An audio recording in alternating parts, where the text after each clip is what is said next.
Cinema అనేది ఒక creative expression. Creative ఎక్స్ప్రెషన్లో ideology ఉంటుంది, వారి పొలిటికల్ ఒపీనియన్ ఉంటుంది. అయితే హిస్టారికల్ ఫిలిమ్స్ తీసినప్పుడు మాత్రం హిస్టరీని డిస్టార్ట్ చేయకూడదు. రజాకర్ సినిమా ఉంది, రజాకర్ల సినిమా బేస్డ్ ఆన్ హిస్టరీ. ఇప్పుడు బేస్డ్ ఆన్ హిస్టరీ సినిమా తీసినప్పుడు మాత్రం ఆ హిస్టరీని డిస్టార్ట్ చేసే విధంగా ఎవరైనా చూపితే తప్పు. హిస్టరీ కాకుండా ప్యూర్ ఫిక్షన్ అనుకోండి, ప్యూర్ ఫిక్షన్ చట్టానికి లోబడి ఎవరైనా సినిమా తీస్తే తమ రాజకీయ అభిప్రాయాన్ని చూపెట్టదలుచుకుంటే అది దానికేం అభ్యంతరం. అలాగే హిస్టరీలో కూడా భిన్నమైన దృక్పథాలతో హిస్టరీ ఉంటుంది. ఇప్పుడు ఎమర్జెన్సీ ఉంది, ఎమర్జెన్సీని కాంగ్రెస్ పార్టీలో కొందరు ఇప్పుడు కూడా కాంగ్రెస్ పార్టీలో ఎమర్జెన్సీ తప్పనే వాళ్ళు కూడా ఉన్నారు, ఎమర్జెన్సీని రైట్ అనే వాళ్ళు ఉన్నారు. ఎమర్జెన్సీ రైట్ అని భావించే ఒక పొలిటికల్ ఒపీనియన్ ఉంది, రాంగ్ అని భావించే పొలిటికల్ ఒపీనియన్ ఉంది. హిస్టారికల్ ఫ్యాక్ట్స్కు అన్యాయం చేయకుండా వారు తమ అభిప్రాయాన్ని చూపెట్టుకుంటే అభ్యంతరం చెప్పాల్సిన లేదు. Facts are sacred, comment is free. ఇప్పుడు ఒక న్యూస్ పేపర్లో ఆర్టికల్ రాస్తాం, ఓ టీవీలో డిబేట్ చేస్తాం, ఓ యూట్యూబ్లో మాట్లాడతాం, ఓ సినిమా తీస్తాం. ఇప్పుడు ఎమర్జెన్సీని సమర్థిస్తూ ఎవరైనా మాట్లాడచ్చు, ఎమర్జెన్సీని సమర్థిస్తూ ఎవరైనా వ్యాసం రాయొచ్చు, ఎమర్జెన్సీని ప్రశ్నిస్తూ ఇంకో వ్యాసం రాయొచ్చు. తప్పేమీ లేదు కదా. అలాంటప్పుడు సినిమా ఎట్లా తప్పవుతుంది?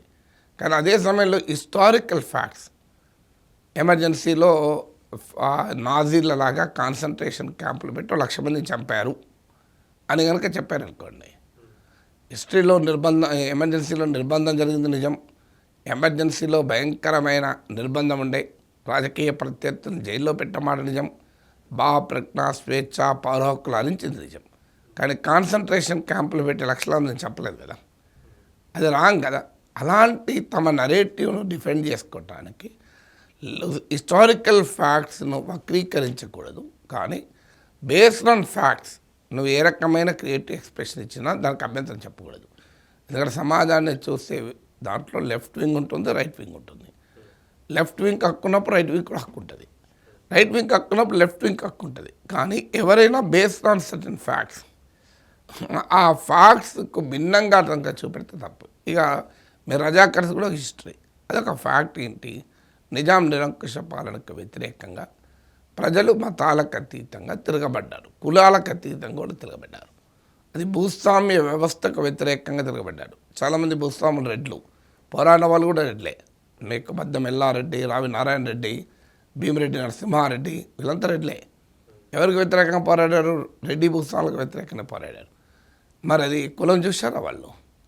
అలాగే మీకు బందగి నుంచి మగ్దుమ్ మొయినుద్దీన్ వరకు షోయబుల్లా ఖాన్ చేతులు కట్ చేశారు రజాకర్లు. షోయబుల్లా ఖాన్ ముస్లిమే కదా. మరి హిందూ భూస్వాములు ఆ రోజు ముస్లిం రాజుకు మద్దతుగా నిలిచారు. అందులో మతం ఎక్కడుంది మరి? అందువల్ల అది ప్రజల తిరుగుబాటు. పేద ప్రజలు భూస్వామ్యానికి వ్యతిరేకంగా, రాచరికానికి వ్యతిరేకంగా, భూమి కొరకు, భుక్తి కొరకు, తమ విముక్తి కొరకు వెట్టి నుంచి పోరాడినటువంటి ఒక మహత్తర పోరాటం. దాన్ని హిందూ ముస్లిం పోరాటంగా చూపెట్టేటువంటి ప్రయత్నం చేశారు. హిందూ ముస్లిం పోరాటం అయితే నిజంగానే పోలీస్ యాక్షన్, సర్దార్ పటేల్ సైన్యాలు పంపి నిజాం నవాబును తొలగించడమే లక్ష్యమైతే మళ్ళీ రాజ్ ప్రముఖగా నిజాంను ఎందుకు పెట్టారు? నిజాంను జైల్లో పెట్టలే అప్పటి ప్రభుత్వం. సర్దార్ పటేల్ నిజాం జైల్లో పెట్టాడా? పోనీ నిజాంకు బ్రహ్మాండమైన మర్యాదలు ఇచ్చి రాజ్ ప్రముఖ హోదా ఇచ్చారు, గవర్నర్ హోదా. ఎందుకు ఇచ్చారు మరి? అని నిజంగా నిజాంకు వ్యతిరేకంగానే సర్దార్ పటేల్ పోలీస్ యాక్షన్ జరిగి ఉంటే నిజాం జైల్లో ఉండాలి. నిజాం గవర్నర్గా రాజ్ ప్రముఖ ఎందుకు వచ్చారు? అసలు నిజాం పతనమయ్యాక ఎందుకు భారత సైన్యాలు ఇక్కడ ఉన్నాయి? భారత సైన్యాలతో పోరాడి తెలంగాణ బిడ్డలు 4,000 మంది చనిపోవాల్సి వచ్చింది. ఎందుకు? నిజాం వెళ్ళిపోయాడుగా, నిజాం తొలగిపోయాడు కదా. ఎందుకు? భూస్వాములకు మద్దతుగా సర్దార్ పటేల్ సైన్యాలను పంపించాడు. పేదలు ఆక్రమించుకున్న భూముల్ని తిరిగి భూస్వాములకు ఇప్పించేందుకు సర్దార్ పటేల్ పంపించాడు. అందువల్ల క్లియర్గా ఇది రాచరికానికి వ్యతిరేకంగా, భూస్వామ్యానికి వ్యతిరేకంగా ప్రజల తిరుగుబాటు. సర్దార్ పటేల్ అంటే అప్పుడున్న కాంగ్రెస్ ప్రభుత్వమే. సర్దార్ పటేల్ అయినా, నెహ్రూ అయినా, సర్దార్ పటేల్ హోంమంత్రి కనుక ఈ పోలీస్ యాక్షన్కి సర్దార్ పటేల్ క్రెడిట్ ఇస్తున్నారు కనుక the other side of the story కూడా చెప్పాల్సి వస్తుంది. ఇప్పుడు ఈ రకంగా సినిమా చూపెట్టచ్చు. లేదు సర్దార్ పటేల్ పోలీస్ యాక్షన్ చేసి హైదరాబాద్ ఇంటగ్రేట్ చేశాడు, ఆయన గొప్పతనం వల్ల జరిగింది అని చూపెట్టుకోవచ్చు కావాలనుకుంటే. ఒక పోలీస్ యాక్షన్ అనేది హిస్టారికల్ ఫ్యాక్ట్, దానికి 2 ఇంటర్ప్రిటేషన్లు ఇచ్చారు, ఎవరి ఇంటర్ప్రిటేషన్ వాళ్ళది. కానీ ముస్లింలకు హిందువుల మధ్య ఘర్షణ అనేది నిజం కాదు కదా, ఎక్కడ ఫ్యాక్ట్ లేదు కదా. కనీసం ఫ్యాక్ట్ నువ్వు ఎలా ఇంటర్ప్రిట్ చేస్తావు అన్నది పాయింట్ తప్ప ఫ్యాక్టే నిలబెట్టలా. అందువల్ల తమ ఐడియాలజికల్ నరేటివ్ని బిల్డ్ చేస్తానికి హిస్టారికల్ ఫ్యాక్ట్స్ నరేట్ చేయడం అనేది సినిమా కరెక్ట్ కాదు. ఇక అది కాక పబ్లిక్ ఆర్డర్ అంటారంటే సమాజం అల్లకల్లోలం కాకూడదు. ఇప్పుడు ఒక మతం పైకి మరో మతాన్ని రెచ్చగొడితే సమాజం అల్లకల్లోలం అవుతుంది. ఇది భారత రాజ్యాంగంలోని ఆర్టికల్ 19 అంగీకరించదు, భావ ప్రకటన స్వేచ్ఛ. అలాంటప్పుడు ఎలా చూపెడతావు?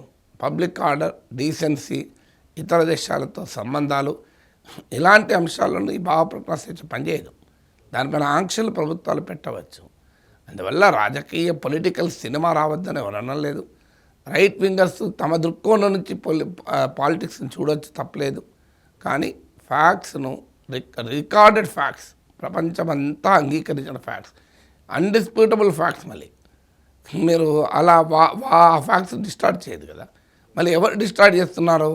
తెలంగాణ సాయుధ పోరాటంతో సంబంధం లేని వాళ్ళు డిస్టార్ట్ చేస్తున్నారు, స్వాతంత్ర పోరాటంతో సంబంధం లేని వాళ్ళు డిస్టార్ట్ చేస్తున్నారు. మీరు ఇప్పుడు చూడండి, అన్ని పార్టీల్లో స్వాతంత్ర సమరయోధులు కనబడతారు. బీజేపీలో ఒక ప్రఖ్యాత స్వాతంత్ర సమరయోధుడు చూపెట్టడానికి పేరు ఎవరన్నా ఉండరా? లేకనే వాళ్ళు సర్దార్ పటేల్ పేరు చెప్పుకుంటున్నారు, కాంగ్రెస్ నాయకుని పేరు.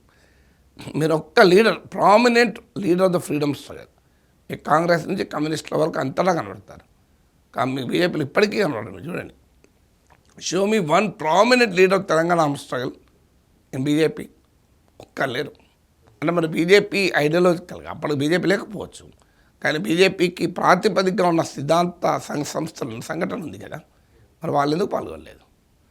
వాళ్ళ యొక్క ఆర్య సమాజ్ పాల్గొన్నది, కానీ వాళ్ళు పాల్గొనలేదు కదా. అందువల్ల ఇది ఫ్యాక్ట్ ఆఫ్ హిస్టరీ కదా. అంటే ఆ పోరాటంలో పాల్గొనని వారు ఆ పోరాటాన్ని డిస్టార్ట్ చేస్తే ఎలా యాక్సెప్ట్ చేస్తారు? బీజేపీ భారతీయ జనసంఘ ఎమర్జెన్సీ వ్యతిరేక పోరాటంలో పాల్గొన్నారు, తప్పలేదు, ఎమర్జెన్సీ పైన వాళ్ళు మాట్లాడితే. కానీ తాము పాల్గొనని ఉద్యమాల గురించి మాట్లాడితే ఎలా కరెక్ట్ అవుతుంది?